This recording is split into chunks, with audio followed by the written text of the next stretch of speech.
Les relations sénégalo-gambiennes n'ont jamais été en si bon état. Après la visite des deux chefs d'État, c'est au tour du vice-président gambien et le Premier ministre de renforcer l'axe Dakar-Banjul. L'histoire, depuis quasiment l'aube des temps, a fait que nous sommes un et un seul peuple.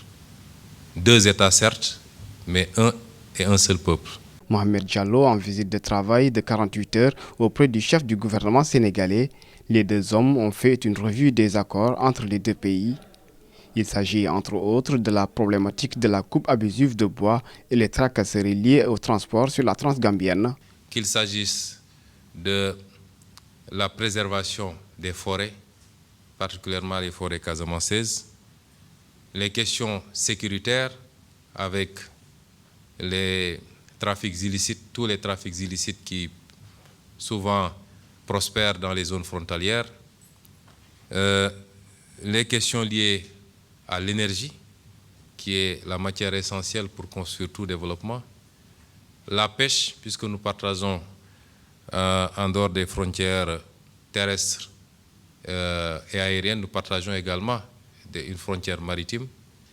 Nous avons pu passer en revue toutes ces questions, les problématiques de défense, de formation, aussi bien sur les questions militaires que les questions civiles.